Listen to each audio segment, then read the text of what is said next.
Good morning.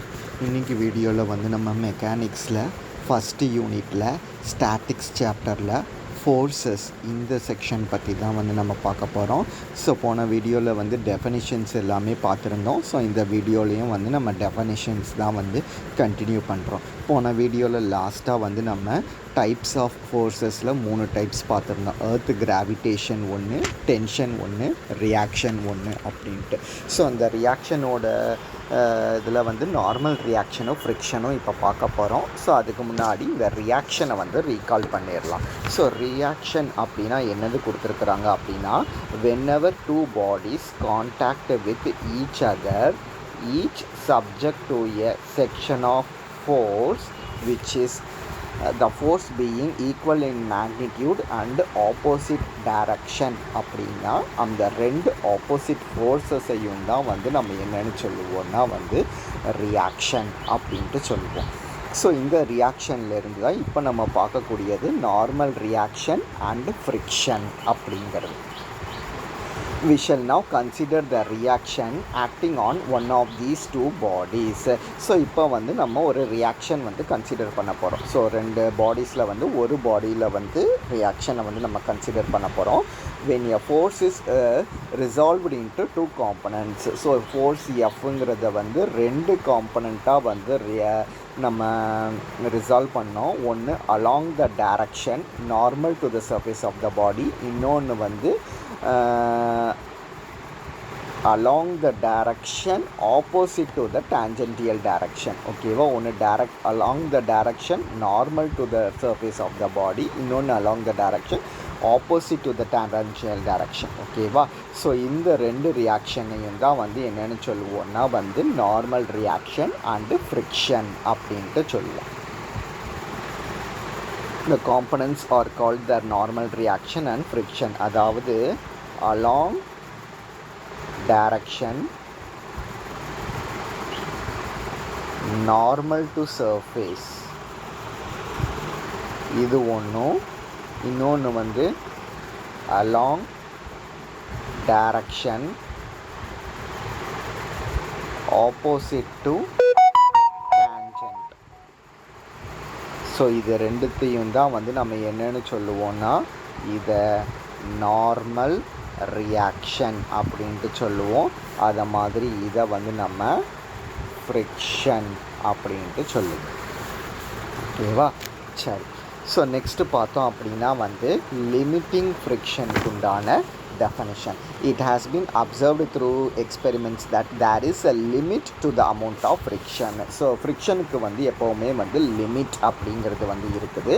So அந்த maximum லிமிட்டை தான் வந்து நம்ம என்னென்னு சொல்லுவோம்னா வந்து லிமிட்டிங் ஃப்ரிக்ஷன் அப்படின்ட்டு சொல்லுவோம். ஸோ லிமிட்டிங் ஃப்ரிக்ஷனோட டெஃபினிஷன் என்னது அப்படின்னா வந்து when one body is just on the point of sliding on another body, the equilibrium is said to be limiting equilibrium and the friction is exerted by it is called the limiting friction. அதாவது ஒரு பாடி இருக்குது, இன்னொரு பாடி மேலே அதை ஒன்று வச்சுருக்கிறோம். It is just on the point of sliding down, கீழே விழ போகுது அப்படிங்கிற போது ஒரு ஃப்ரிக்ஷன் இருக்கும்ல, அந்த ஃப்ரிக்ஷனை தான் வந்து நம்ம என்னென்னு சொல்லுவோம்னா வந்து லிமிட்டிங் ஃப்ரிக்ஷன் அப்படின்ட்டு சொல்லுவோம். அதாவது ஒரு டீ கப் இருக்குதுன்னு எடுத்துக்கலாம், அதுக்குள்ளே நம்ம வந்து ஒரு ஸ்பூன் வச்சுருக்கிறோம். அந்த ஸ்பூன் வந்து அப்படியே இருக்கிற வரைக்கும் ஓகே. அது எப்போ ஸ்லைடு ஆக போகுதோ அந்த ஸ்லைட் ஆகக்கூடிய அந்த செகண்டில் ஏற்படக்கூடிய ஃப்ரிக்ஷனை தான் வந்து நம்ம லிமிட்டிங் ஃப்ரிக்ஷன் அப்படின்ட்டு சொல்லுவோம். It has also been observed that the limiting friction bears constant ratio to the normal reaction. So எப்போவுமே வந்து லிமிட்டிங் ஃப்ரிக்ஷனுக்கும் நார்மல் ரியாக்ஷனுக்கும் வந்து ஒரு கான்ஸ்டன்ட் ரேஷியோ தான் வந்து இருக்கும்.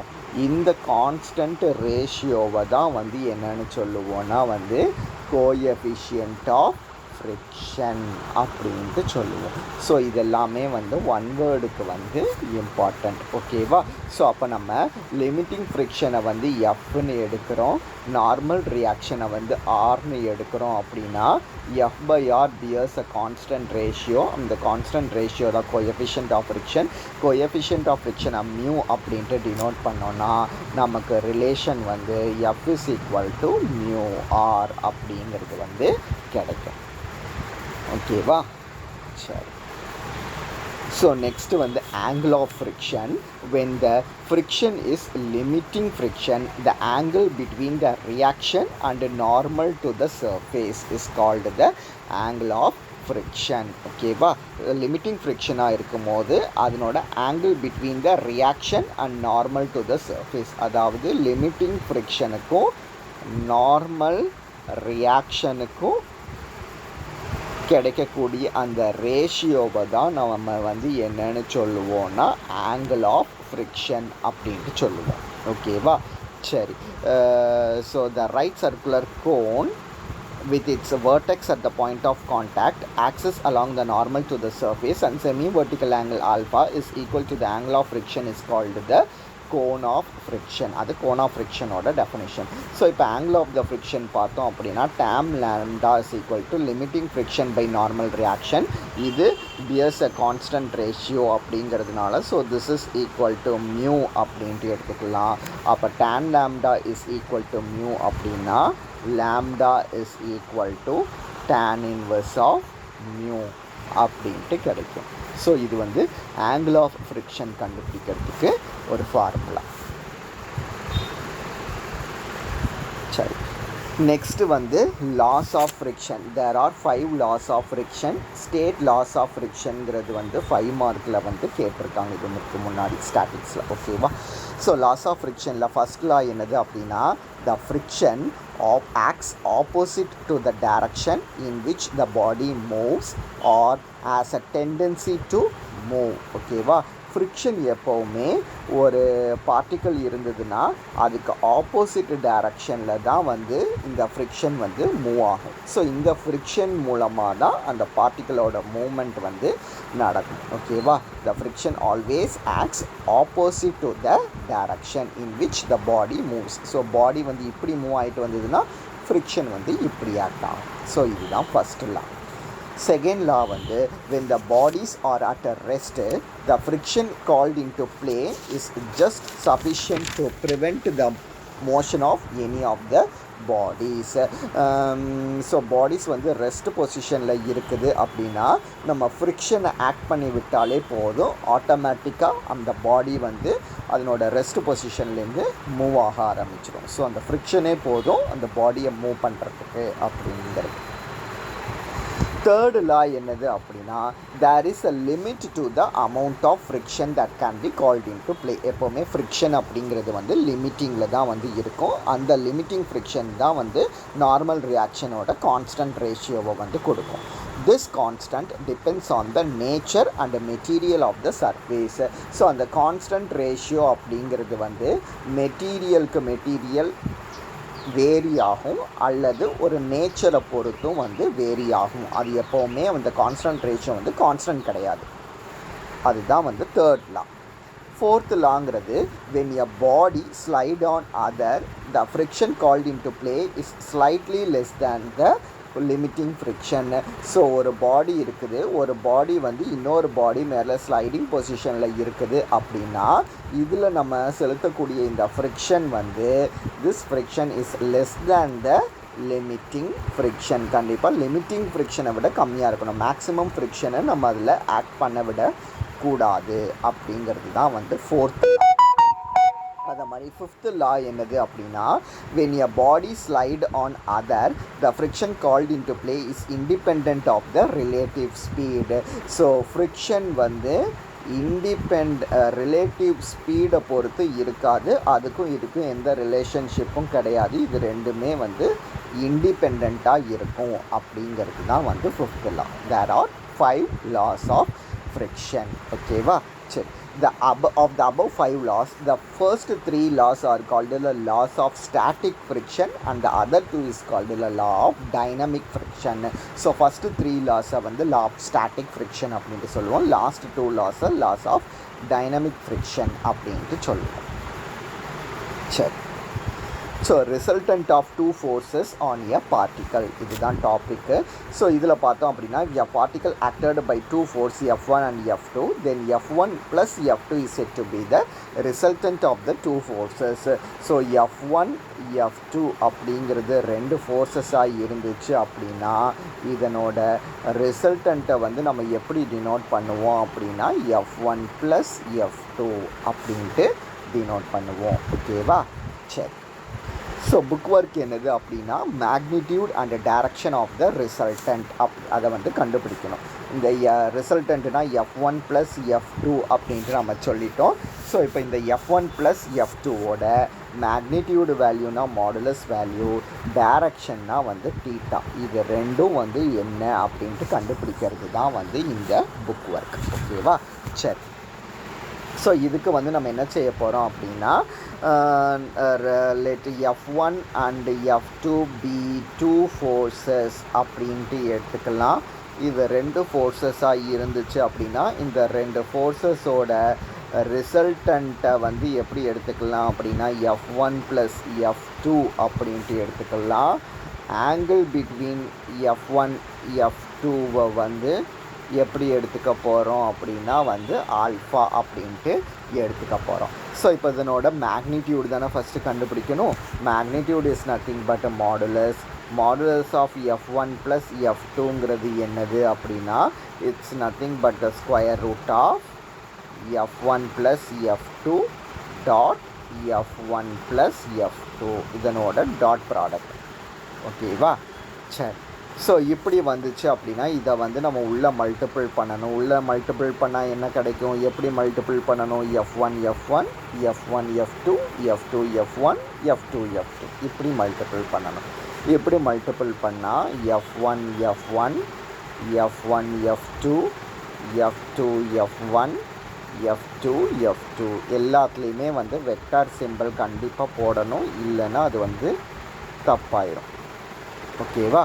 சரி, இப்படி போட்டாச்சு அப்படின்னா this is equal to root of F1 F1 is nothing but F1 square, F2 F2 is nothing but F2 square and F1 F2 F2 F1 are both same. அதனால இதை 2 டைம்ஸ் F1 F2 அப்படின்ட்டு எழுதிக்கலாம். Dot F1 F2. ஓகேவா? F1 dot F, இது எல்லாமே dot product. ஓகேவா?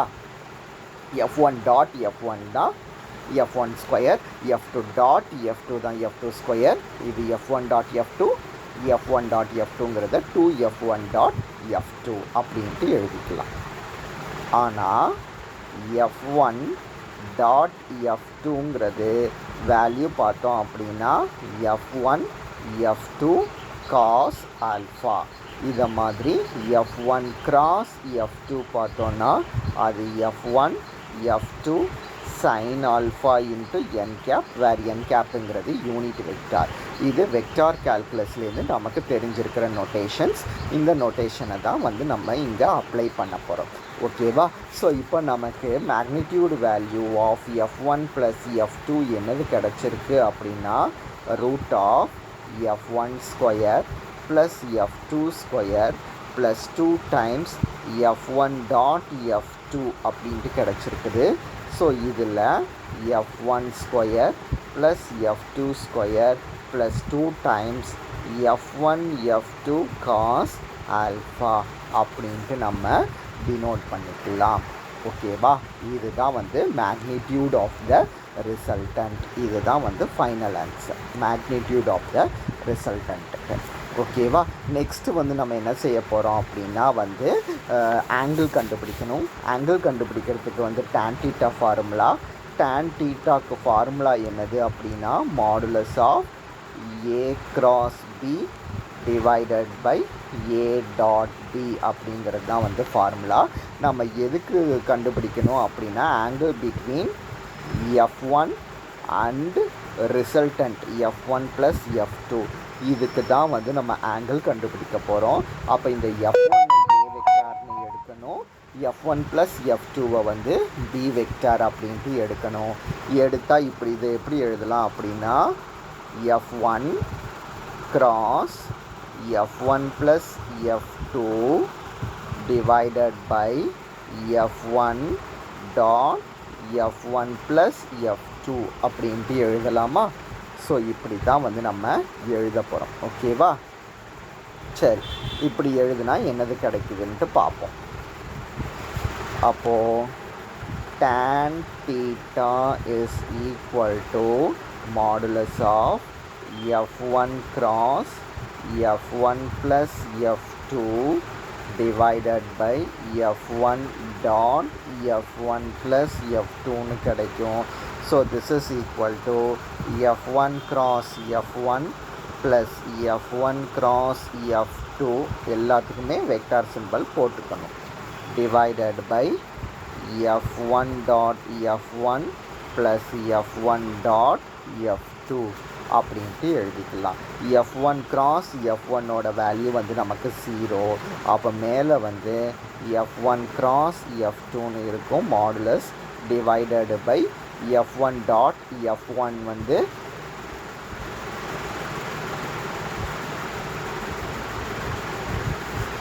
F1 square plus F1 dot F2னு இருக்கட்டும்.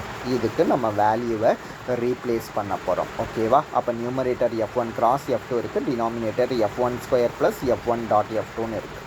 அப்போ நியூமரேட்டருக்கு தான் நம்ம ஃபார்முலா பார்த்துருந்தோம். கிராஸ் ப்ராடக்ட்டுக்கு formula F1 F2 sin alpha into n cap பார்த்துருந்தோம். n cap யூனிட் வெக்டாருங்கிறதுனால 1, டினாமினேட்டரில் வந்து F1 square plus F1 dot F2ங்கிறது வந்து F1 F2 cos alpha அப்படின்ட்டு எழுதிக்கலாம்.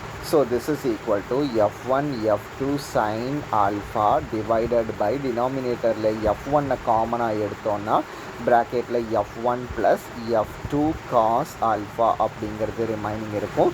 ஒரு F1 கேன்சல் ஆகிடுச்சு அப்படின்னா F2 sin alpha define by F1 plus F2 cos alpha. அப்போது tan தீட்டாவோட வேல்யூ வந்து F2 sin alpha divided by F1 plus F2 cos alphaன்னு கிடைக்குது.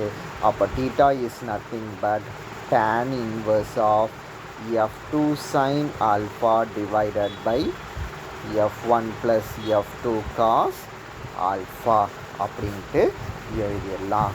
இதுதான் நமக்கு தீட்டாவோட வேல்யூ ஆங்கிள் கண்டுபிடிக்கிறதுக்கான ஃபார்முலா. ஓகேவா?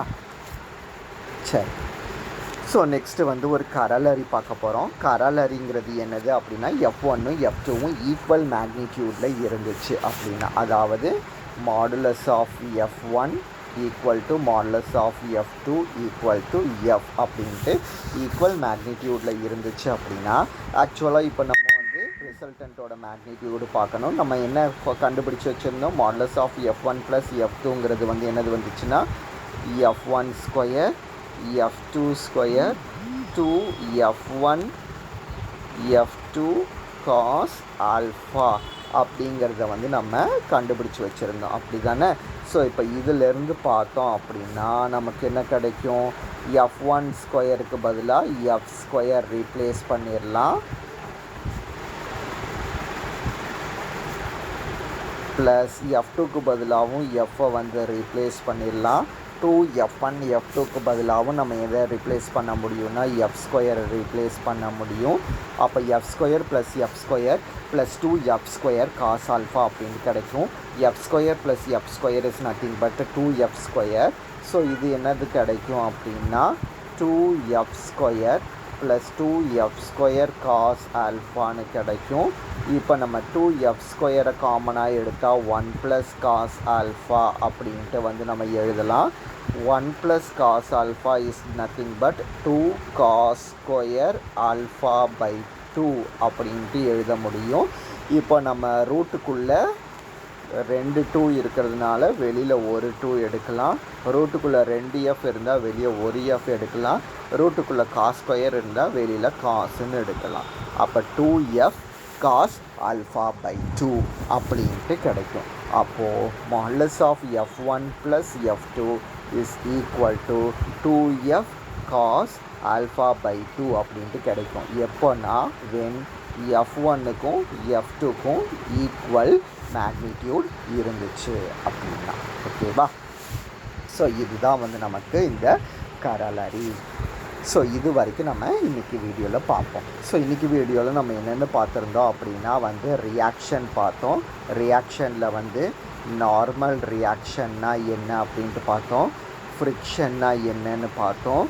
லிமிட்டிங் ஃப்ரிக்ஷன்னா வந்து என்ன அப்படிங்கிறத பார்த்தோம். ஸோ அதுக்கப்புறம் வந்து ஆங்கிள் ஆஃப் ஃப்ரிக்ஷன் அப்படின்னா என்ன அப்படிங்கிறத பார்த்தோம்.